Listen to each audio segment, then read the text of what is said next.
Hey guys, we're talking about the attraction of love as well as the importance of touch. So yes, and I think nowadays it is so important to learn how to touch again. We did the Rethink Sex, and I think we now have the opportunity of rethink touching, because after the pandemic, it was like so forbidden, and even like it was dangerous to touch. Now we can learn how to touch, and we can take an opportunity, like a new beginning, on how to touch and touch more and touch better.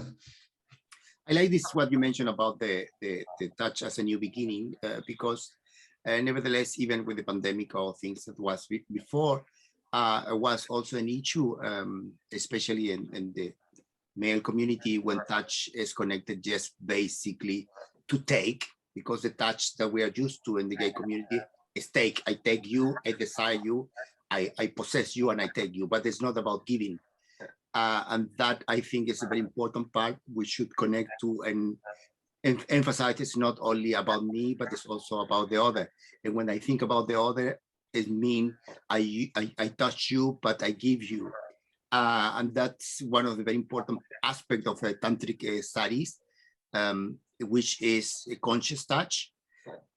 We will practice conscious touch with breathing and touching, but in the sense of, when I touch you, I connected with you, and then it's about you connecting with me. It's not about I take from you.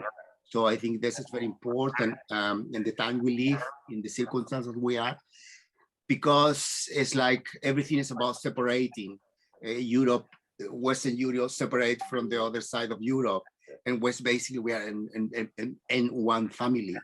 So there's when the importance of touch come to, and as a metaphor of unity. And I think that is something we should and we could think about.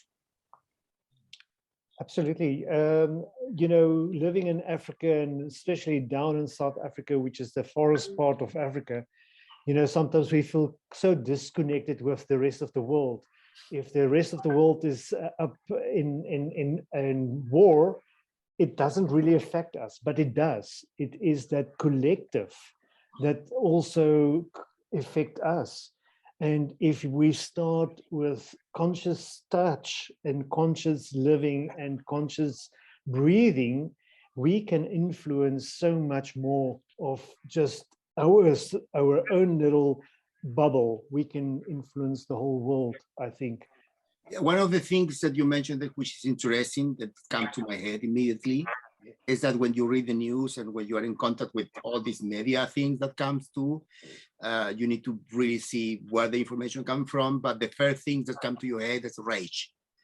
And there is when we have to be aware of it, because the rage is the problem that makes the situation where we are. So we are not able to talk to each other anymore. So if we are not able to talk to each other, talking is another way of touching as well. I touch your mind with my word. So if there we are not touching, imagine how it's going to be the effect of touching you, giving you with my hand. That is something that is lacking in our society, and going from the macro into the micro, and how I can be more connected to myself, how much I touch myself, how much I love my body, how it is. And that's some very important things that we could work out and ask ourselves. For me, this is a session that is it's an invitation to something that we can think about to do in the future with the audience and everything, because I think it's very important.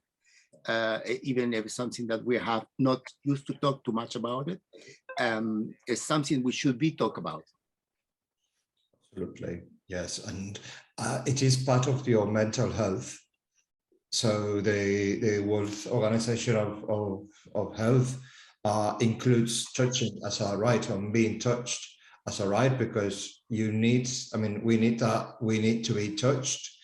Babies need to be touched, and now as adults, We take that touching is for granted, but in some cultures it is not allowed or it's not well seen.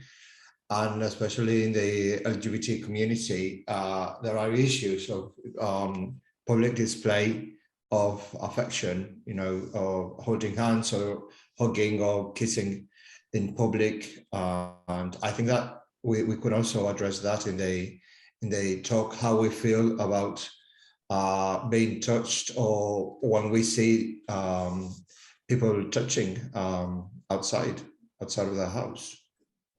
You just mentioned something very interesting here, which is that the babies need to be touched. And that's actually very crucial, because from the first stage of life, when you are born from 1 to 7, it's the moment that we are connected with the mother. And mother and esotericism is connected to the moon. And that actually what's mean is a connection with my emotion.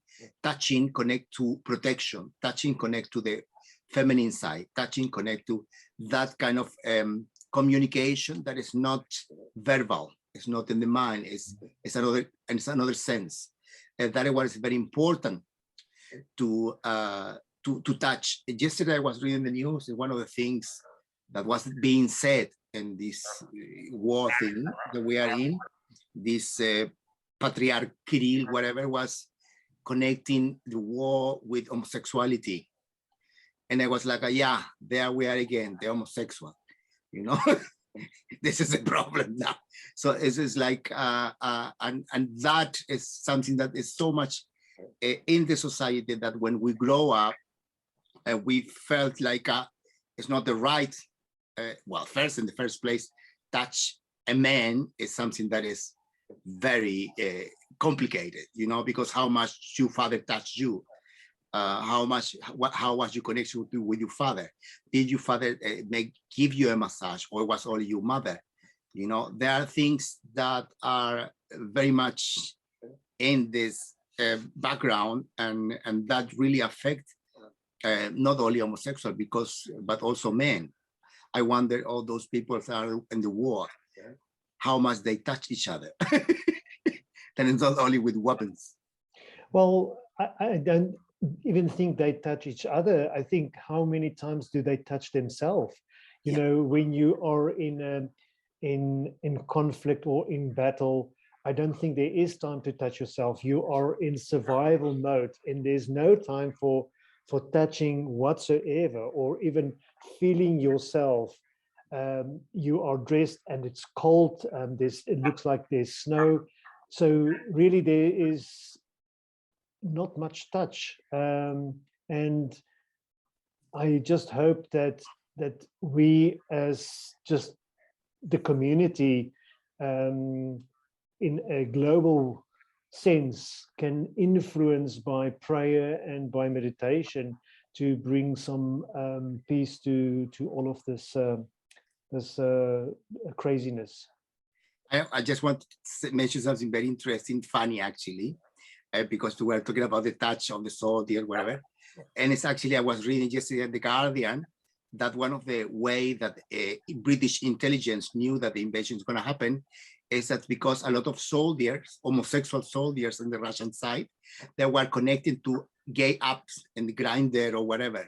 And through the conversation they have in Grindr, they were upping between there secretly, they knew what was happening. Oh my word. This was just in The Guardian. So imagine. So the soldiers in Yes. the opposite side would know. Here they come.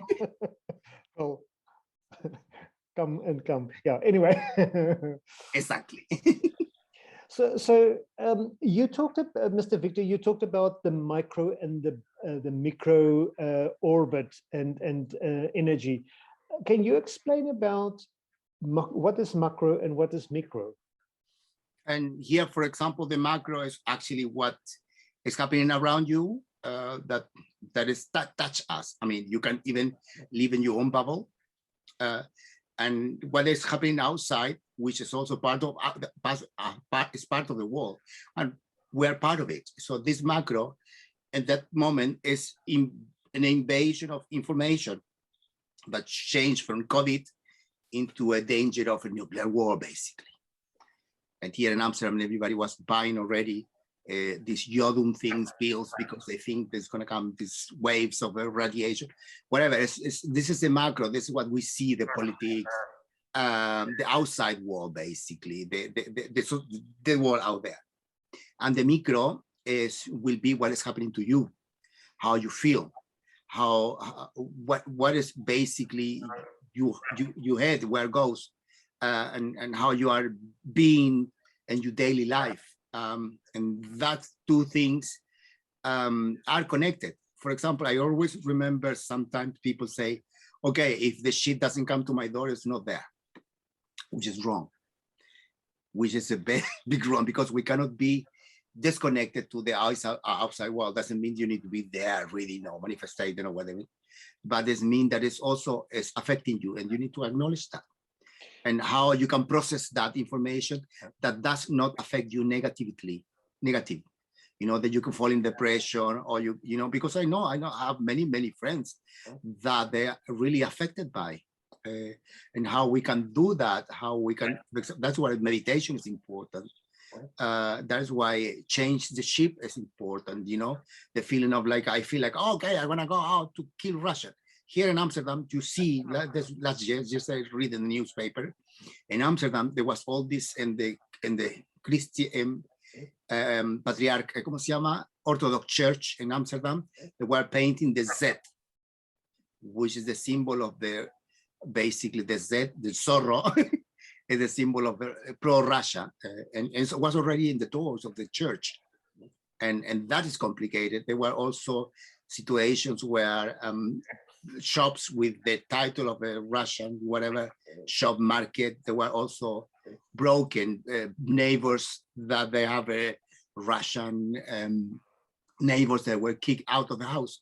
So there are reactions to a situation that for me is just another aspect of madness, and that is where we need to think about what the fuck is happening. Because myself, I have a lot of Russian friends. I have a lot of beautiful Russian friends. I am in contact with them. They're all artists, obviously. I work with them, and I know they are not agree with that. And that is where we need to put the thing here. And the minister in Holland was saying just that the war is not with Russian people, but with Putin, basically, and the regime. So that is what is important, that we need to really step up out of the rage and try to think in a conscious way, that to try to see the reality as it is, not just clouded with, because it's not going to go anywhere. Yeah. So also then, what happens inside can also, which is the micro, can also influence the outer, because they are so connected. So, yeah. And I think this is what we want to bring over, is if you can meditate in a beautiful, loving, love-touching way, and with love and with graciousness and with gratitude, you have an influence on what's happening outside. Yeah. Yes. So I think we would, Mr. Victor, thank you very much for this, because this is very interesting, and I think this is a wonderful way to look at it, that I, as one individual, can have an impact on the rest of the world in my own way. But we don't think that way. We are so self-centered. It's just my way or the highway, as they say. Alvaro, anything from your side?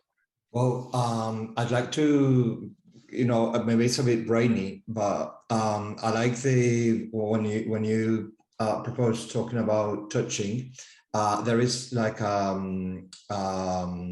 list of things you need to take into account when you are touching. It's this psychologist, his Brenner, and he gave a structure of caressing. It sounds really weird to call it a structure, but I think that if you're mindful of these 5 characteristics of touch, you can find how you can influence others and yourself through touch.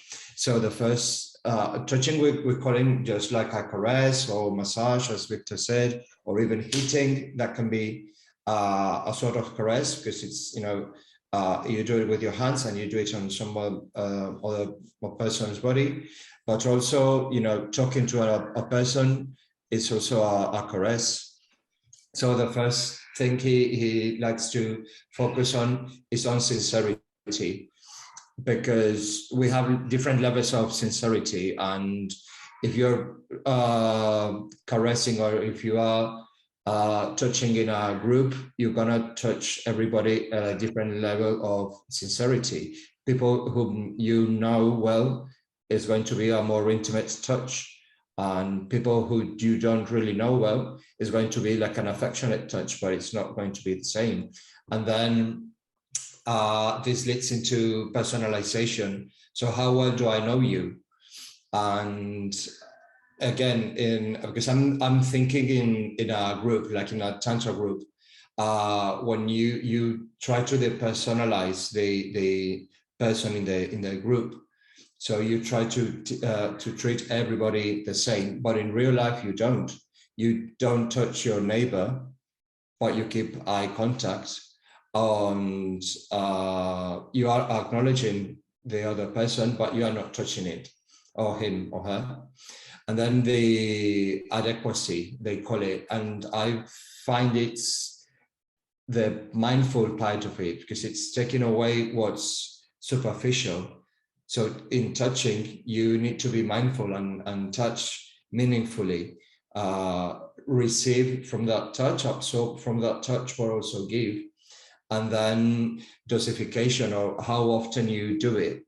Because if you do it every Christmas, for example, that I don't think that counts as a caress. I don't think that counts as touching.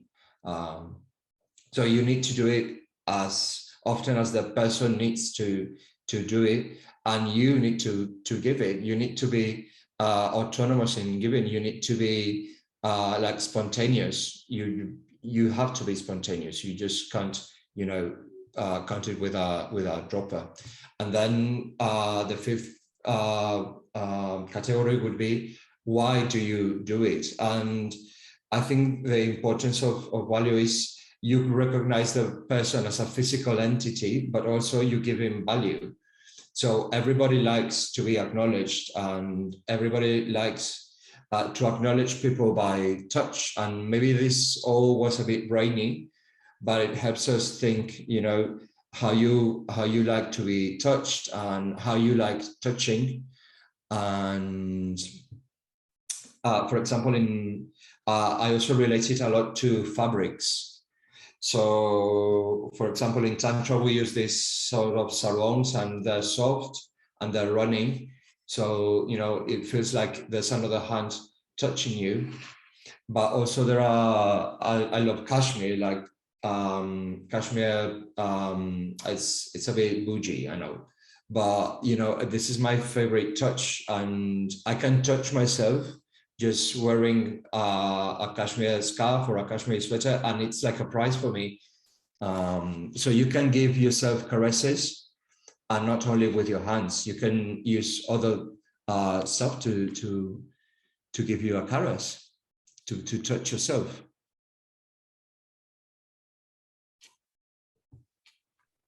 Wow, it's really, really beautiful. Thank you so much for this beautiful 5 lessons.